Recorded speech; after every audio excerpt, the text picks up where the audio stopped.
देखिए बहनों भाइयों, रवि साहब के इंटरव्यू में गुरुदत्त जी की फिल्म का जिक्र तो आ गया, लेकिन मैं चाहूंगा कि रवि साहब कुछ कहें भी गुरुदत्त साहब के बारे में। बहुत ही अच्छे आदमी थे और वो भी कहना चाहिए डिवोटेड, अपने काम में, अपने डायरेक्शन में डिटेल में सोचते थे। किताबें स्टडी करना, कोई भी चीज हो उसको एक धुन अगर मैंने बनाई है इत्मीनान से सुनना।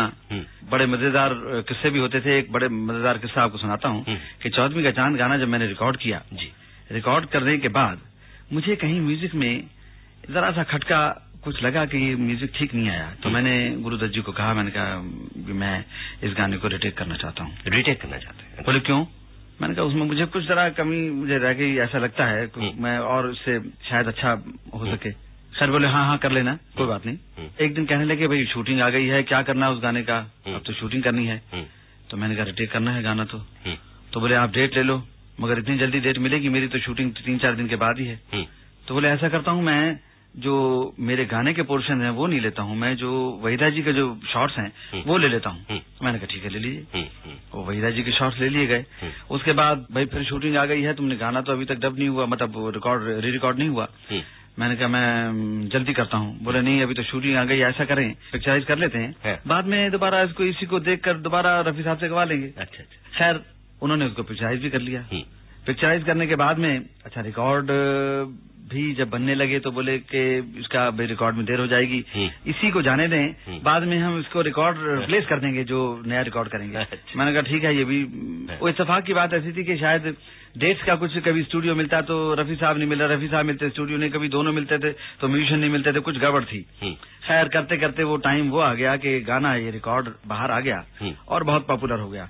मैंने एक दिन जब रिलीज के पहले मैंने गुरुदत्त जी को कहा, मैंने कहा जी वो गाना रिकॉर्ड दोबारा करना है। बोले क्यों?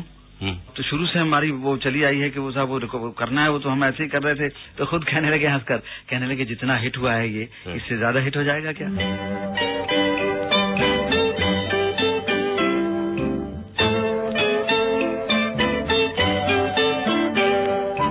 जुल्फे हैं जैसे कांधों पे बादल झुके हुए, आंखें हैं जैसे मैं के प्याले भरे हुए, मस्ती है जिसमें प्यार की तुम वो शराब हो, 14वीं का चांद हो।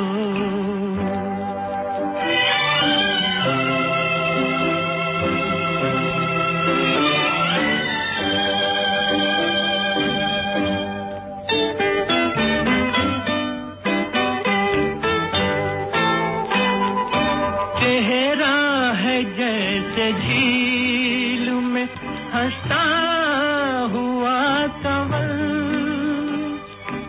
या जिंदगी के साज पे छेड़ी हुई गजल,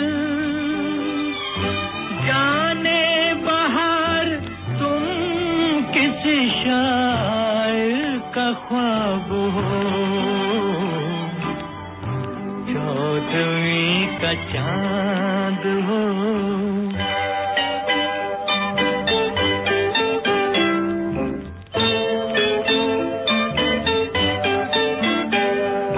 होंठों पे खेलती है तबस्सुम की बिजलियां, सजदे तुम्हारी राह में करती है कहकशां, दुनिया हुस्न इश्क का तुम ही शबाब हो, 14वीं का चांद हो या आफताब हो। हमारी 14वीं के चांद के बाद में मुलाकात उनसे भरोसा फिल्म में एक्टिंग कर रहे थे मद्रास में, वहां फिर हुई और बड़े पसंद किए उन्होंने भरोसा के गीत। 2 गाने उनके, शायद 2-3 गाने उनके ऊपर ही फिल्माए गए थे, तो बहुत पसंद करते थे मुझे। सबसे ज्यादा उनको कौन सा गाना पसंद था भरोसा का? भरोसा का एक गाना था, इस भरी दुनिया में कोई भी हमारा न हुआ। बहुत अच्छी गजल है रफी साहब की। इस भरी दुनिया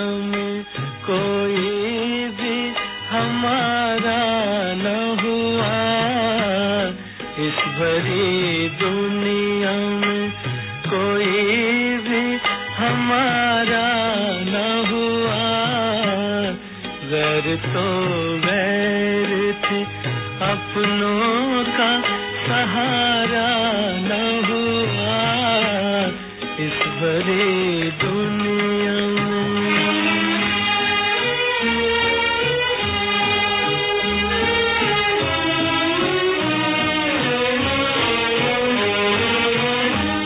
लोग रो रो के भी इस दुनिया में जी लेते हैं, लोग रो रो के भी इस दुनिया में जी लेते हैं।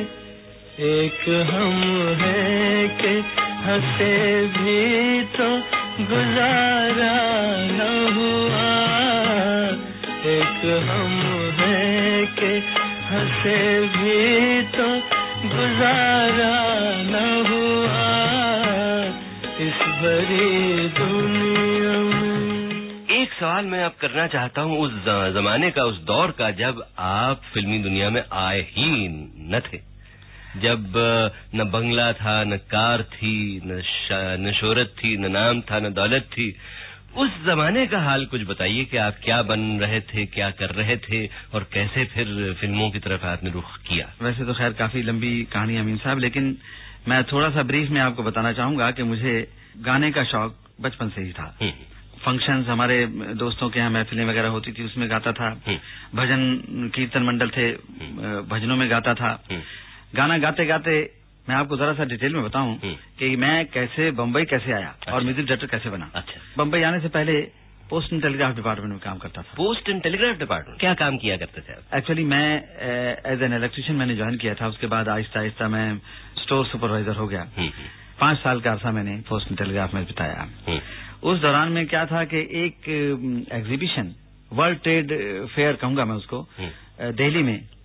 अच्छा, ये भी बता दूं कि मेरी पैदाइश दिल्ली की है। अच्छा।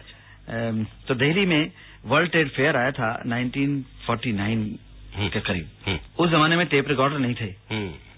एक साहब ने एक स्टॉल बनाया था, उसमें सिर्फ एक वायर रिकॉर्डर था जो आवाज वायर पर रिकॉर्ड करते थे और सुनाया करते थे कि देखिए आपकी आवाज इसमें भरी है और सुनिए। अच्छा। मैंने पूछा भाई, क्योंकि मेरा रिकॉर्ड कोई नहीं था, मैंने कहा भाई मैं अपनी आवाज अगर इसमें रिकॉर्ड करूं और वापस मैं सुन सकूंगा इसको, आप मुझे सुना सकेंगे? बोले हाँ। मैंने कहा कुछ भी मैं बोलूं गाऊं कुछ भी? हाँ। बोले जो आप बोलेंगे, जो गाएंगे वो आवाज आपको दोबारा मैं आपको सुनाऊंगा प्लेबैक कर। ठीक है। तो मैंने अंदर बूथ में बैठकर 1-2 लाइन गाई और गाकर मुझे बड़ा वो था कि मेरी आवाज कैसी होगी, मैं जरा सुनूं। तो उसने मुझे सुनाया। जब सुनाया तो मुझे ऐसा लगा, मतलब अंदाजा कि भाई गाना तो जो रफी साहब का मैं सुनता था रिकॉर्ड में वैसी ही आवाज लग रही है। अगर मैं बॉम्बे जाऊं तो शायद मेरा चांस कहीं किसी सिंगर विंगर में आ जाए। अच्छा। तो मैं वो दिमाग मेरे बात रही। उसके बाद पार्टीशन हो गया, मतलब हमारे ऑफिसर ने कहा हम ये डिपार्टमेंट ट्रांसफर कर रहे हैं, आपको जाना पड़ेगा फिरोजपुर पठानकोट।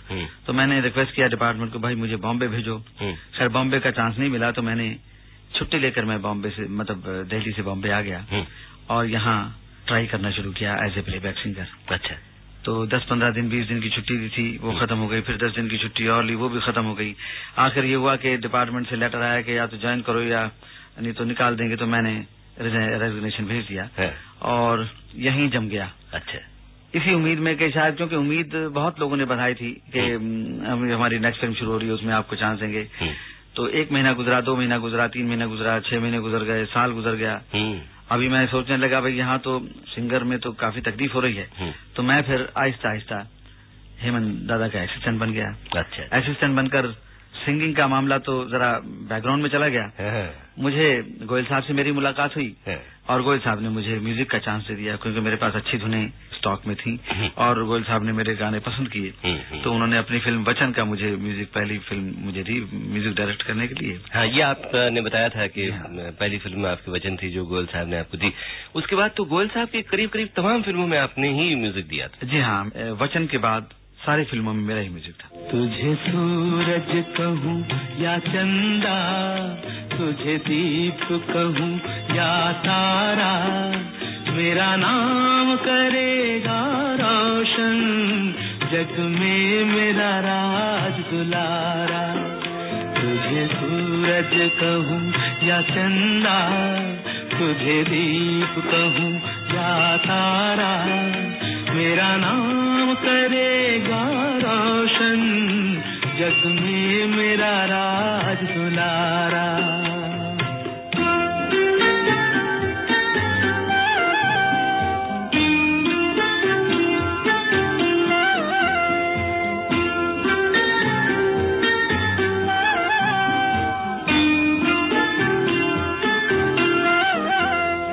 कब से तरस रहा था मेरे आंगन में कोई खेले, नन्ही सी हंसी के बदले मेरी सारी दुनिया ले ले। तेरे संग झूल रहा है मेरी बाहों में जग सारा, मेरा नाम करेगा रोशन, जग में मेरा राज दुलारा। तुझे सूरज कहूँ या चंदा, तुझे दीप कहूँ या तारा, मेरा नाम करेगा रोशन, जग में मेरा राज दुलारा। फिल्म एक फूल दो माली में प्रेम धवन के गीत थे, मगर रवि के संगीत का साथ जिस मशहूर शायर गीतकार ने सबसे ज्यादा निभाया वो शायर थे शकील बदायूनी। इसलिए शकील साहब के जिक्र के बगैर रवि साहब का इंटरव्यू तो अधूरा ही रह जाएगा। तो दोस्तों सुनिए उस शायर शबाब शकील के बारे में कुछ मजेदार बातें रवि साहब की आवाज में। बहुत अच्छी तबीयत के आदमी थे और मुझे एक बात अभी तक याद है कि जब पहला हमारा साथ हुआ 14वीं का चांद फिल्म में, तो गुरुदत्त जी ने मुझे कहा कि राइटर कौन लेंगे। मैंने कहा जो भी आप ठीक समझे। कहने लगे शकील साहब कैसे रहेंगे। मैंने कहा शकील साहब तो नौशाद साहब की फिल्मों में अक्सर आया करते हैं, पता नहीं बाहर काम करेंगे या नहीं मालूम नहीं। बोले नहीं, हमने राजी कर लिया उनको, राजी हो गए हैं और मैंने बुलाया उनको। थोड़ी देर के बाद शकील साहब आ गए। शकील साहब से मेरी मुलाकात हुई तो शकील साहब ने कहा भी आपका तो नाम हम काफी दिन से सुनते आ रहे हैं, बहुत अच्छा। चलते चलते जब हम वहाँ से ऑफिस से निकल रहे थे तो शकील साहब ने एक बड़ी चुभती हुई बात कही। कहने कि मैंने बाहर अभी तक ज्यादा काम नहीं किया है, जरा संभाल लेना। जरा संभाल लेना, बहुत बड़ी बात थी। मैंने उनको गले से लगा लिया। मैंने कहा नहीं शकील साहब आप इतने अच्छे राइटर हैं। बोले नहीं, बस वो मजेदार आदमी थे वो। और उनकी एक बात जरा कॉमेडी है, वैसे तो कॉकरोच से बड़े डरते थे। कॉकरोच से? अच्छा। हम अक्सर जब मद्रास जाया करते थे तो रात को उनके कमरे में, वो अपने कमरे में बहुत कम रहते थे, मेरे कमरे में आके बैठ जाएंगे। मैं कहता शकील साहब आप सो जाएं। बोले नहीं भाई मैं अपने कमरे में जाता डर रहा हूँ, वो जरा कॉकरोच नहीं हो कोई वहाँ। बड़ा मजा आता था उनके साथ। तो कई दफा हम लोग जरा छेड़खानी के लिए वो आर्टिफिशियल वो आते हैं ना, वो जो बने रबर के कुछ ऐसा ऐसे उनके बराबर में रख देते थे, उनको छेड़ा करते थे। शकील भाई की याद में कोई गीत भी तो होना चाहिए, यानी उनके गीत हमारे प्रोग्राम में आ ही रहे हैं। उनकी फिल्म दो बदन जरूर मेंशन करना चाहूंगा और अपने सुनने वालों को सुनाना चाहूंगा गजल फिल्म दो बदन की।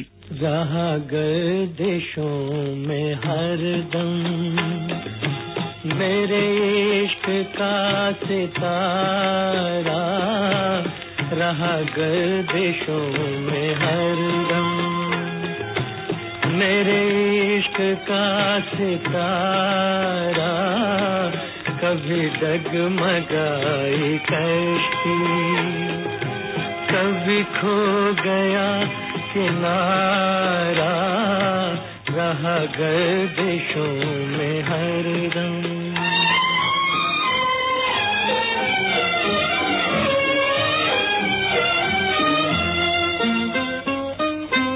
कोई दिल के खेल देखे कि मोहब्बतों की बाजी, कोई दिल के खेल देखे कि मोहब्बतों की बाजी, वो कदम कदम पे जीते, मैं कदम कदम पे हारा, रहा गर्दिशों में हरदम।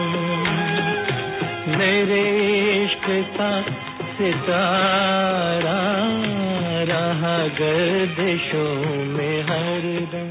और अब शकील ही की शायरी से संवर कर रवि के संगीत निर्देशन का एक और गीत हमें साउथ के एक बड़े महान प्रोड्यूसर डायरेक्टर के पास ले जाएगा, हुस्न इश्क में ढलकर। जरा दिल थाम के सुनिए ये गाना फिल्म घराना का। हुस्न वाले तेरा जवाब नहीं, हुस्न वाले तेरा जवाब नहीं, कोई तुझसा नहीं हजारों में, हुस्न वाले तेरा जवाब नहीं।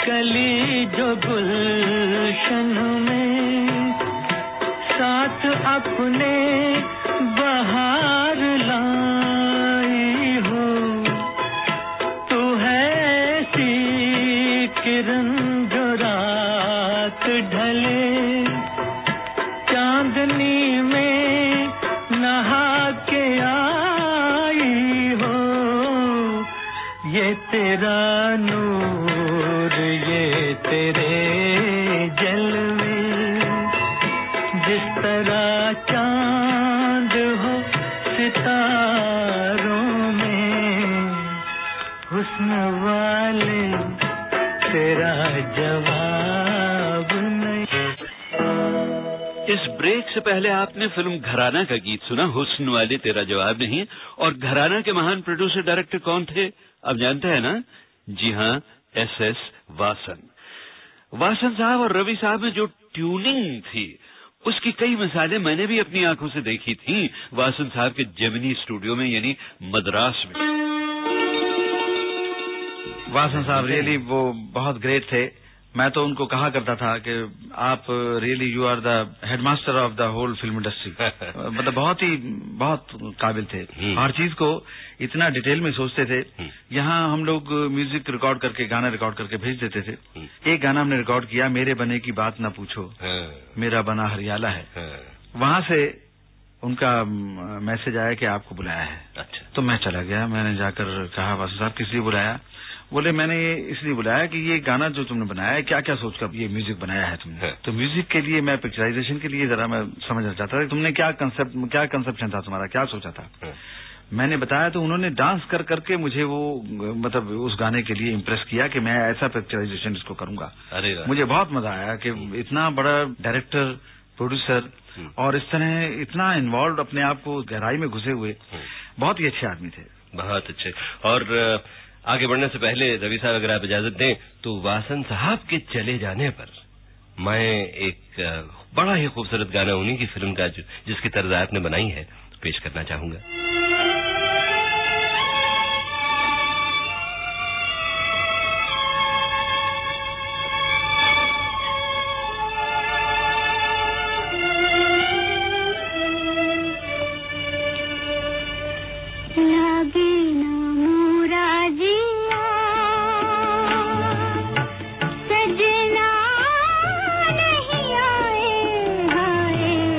लागे ना मोरा जिया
रवि साहब, गाना ये गाया लता मंगेशकर ने। जी हाँ। मेरा ख्याल है लता, रफी और आशा, इन तीनों ने आपके ज्यादातर गाने गाए हैं। जी हाँ। उस जमाने के जितने भी हिट थे, कुछ कुछ औरों ने भी गाए, जैसे गीता ने गाए, और महेंद्र जी ने शमशाद ने भी गाया, महेंद्र ने बहुत सारे गाए, महेंद्र कपूर ने तो। कुछ इन गायकों के बारे में बताएंगे आप आगे बढ़ने से पहले? लता जी के बारे में मैं कहना चाहूंगा जी कि वो बड़ा ही मतलब गाने को समझकर, सिचुएशन समझकर, उसमें डूबकर कौन पिक्चर में कौन गा रहा है, सारा कुछ समझकर इतना अच्छा उसको गाती हैं। एक दिन मैं आपको जरा सा एक छोटा सा इंसिडेंट बताऊं कि फिल्म एक बन रही थी, उस जमाने में मेरा नाम भी इतना नहीं था। फिल्म बन रही थी टावर हाउस। उस फिल्म में एक गाना था, ऐ मेरे दिले नादा। वो जब गाना मैंने रिकॉर्ड किया, रिकॉर्ड करने के बाद उनको इतना पसंद आया कि रिकॉर्ड करने के बाद वो घर चली गई। घर जाकर टेलीफोन किया स्टूडियो में और रिकॉर्डिस्ट को कहा कि टेलीफोन पर मुझे वो गाना दोबारा सुनाओ। अच्छा। तो इतनी मतलब अपने काम के लिए उनका इतना इंटरेस्ट रहता है। अगर वहाँ मौका नहीं मिला सुनने का तो टेलीफोन पर जाकर भी सुनती हैं। कैसा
आशा जी बहुत अच्छी गायक, हमारे साथ तो बहुत उन्होंने गाने गाए हैं। एक गाना इतना उस जमाने में पॉपुलर हुआ था, शीशे से पी या पैमाने से पी, पूरा पत्थर का बहुत गाना पॉपुलर हुआ था। इसी तरह कितने ही गाने, चंदा मामा दूर के से उन्होंने शुरू किया था हमारे साथ गाना, तो बहुत गाने गाए। सुख की कलियां दुख के कांटे, मन सबका सुख की कलियां दुख के कांटे, मन सबका था। मन से कोई बात छुपे ना, मन के नैन हजार, जग से चाहे भाग ले कोई, मन से भाग न पाए। पूरा मन दर्पण कहलाए, पूरा मन दर्पण कहलाए। भले बुरे सारे कर्मों को देखे और दिखाए, पूरा मन दर्पण कहलाए, पूरा मन दर्पण कहलाए। रफी साहब ने भी मेरे लिए बहुत अच्छे अच्छे गाने गाए हैं। जी जी। फिल्म चौदहवीं का चांद, दो बदन, नील कमल, काजल। काजल फिल्म के एक गाने के बारे में बड़ा मतलब अजीब इंसिडेंट हुआ था, वो मैं आपको सुनाना चाहूंगा। फिल्म एक गाना था उसमें, ये जुल्फ अगर खुल के बिखर जाए तो अच्छा अच्छा। ये गाना जब मुझे सिचुएशन बताई गई, उसमें था कि एक तवाइफ के कोठे पर राजकुमार बैठे हैं, गाना गा रहे हैं और तवाइफ नाच रही है। अच्छा। अभी ये सिचुएशन जब मुझे बताई तो मैंने उसी हिसाब से उसमें म्यूजिक रखा कि उसमें डांस का म्यूजिक, घुंघरू, ये सब रखा। रिकॉर्डिंग हो गया, रिकॉर्ड कर दिया गाना, रफी साहब ने गा दिया। गाने के बाद में एक दफा फिर ये डायरेक्टर्स और राइटर प्रोड्यूसर सब मेरे पास आए, कहने के भाई थोड़ी सी मिस्टेक हो गई, ये गाना राजकुमार जी जो गाएंगे वहाँ तवाइफ के घर के मतलब कोठे पर, ये ड्रंकर्ड मूड में हैं। अच्छा। और तोड़े वोड़े आपने रखे थे, घुंघरू, ये सब निकाल देना पड़ेगा। अरे अच्छा। अभी मैं आपको बताऊं कि वो गाना जो पहला मैंने रिकॉर्ड किया था वो कैंसिल हो गया। अच्छा। कैंसिल किया मैंने, उन्हीं जो बोल थे मेरे पास, उन्हीं बोलों की मैंने दूसरी धुन बनाई जो सामने पब्लिक के, आप भी सुनते हैं, पब्लिक भी सुनती है। लेकिन वो गाना जो मैंने कैंसिल कर दिया वो आज तक किसी ने नहीं सुना। लेकिन आज तो सुनाएंगे ना मैं आप कहेंगे तो सुनाऊंगा कि वो मैंने क्या कैंसिल किया गाना। पहले इसकी धुन बनाई थी, ये जुल्फ अगर खुल के बिखर जाए तो अच्छा, इस रात की तकदीर संवर जाए तो अच्छा, ये जुल्फ अगर। और इसमें हमने तोड़े और तबला, घुंघरू, सारंगी सब इसमें बड़े जोर से मतलब बजाया। लेकिन जब उन्होंने कहा कि ये ड्रंकर्ड मूड में गाएंगे तो हमने यही बोल ड्रंकर्ड मूड में कैसे गवाए रफी साहब ने, रफी साहब ने कितने मजे में इसको गाया। ये जुल्फ अगर खुल के बिखर जाए तो अच्छा, ये जुल्फ अगर खुल के बिखर जाए तो अच्छा, इस रात की तकदीर संवर जाए तो अच्छा।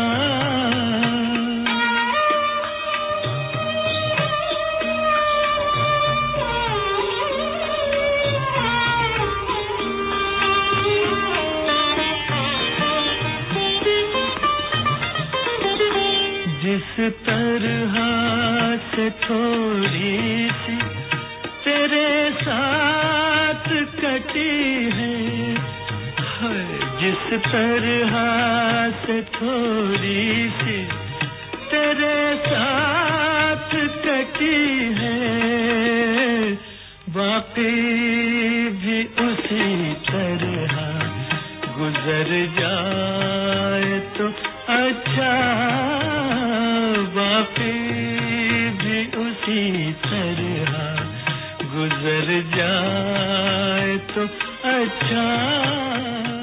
तो दोस्तों, जैसे हसीनों की जुल्फें बिखर कर हंगामा पैदा करती हैं आशिकों के दिल में, उसी तरह आज संगीत के सितारों की महफिल में मशहूर मारूफ संगीतकार रवि के इंटरव्यू में जुड़ी हुई धुनें बिखरी और हमारे दिल में यादों का एक तूफान बर्पा कर गईं। ऐसी ही सुरीली यादों को बड़ी लगन से समेटकर आपका रेडियो दोस्त अमीन सायानी समारा करता है ये महफिल, संगीत के सितारों की महफिल। इसमें बहनों और भाइयों हर बार आया कीजिए, अपनी यादों को गुदगुदाया कीजिए, आपको भी मजा आएगा और मुझे भी मजा आएगा, ठीक है ना? बस तो नमस्कार और आदाब।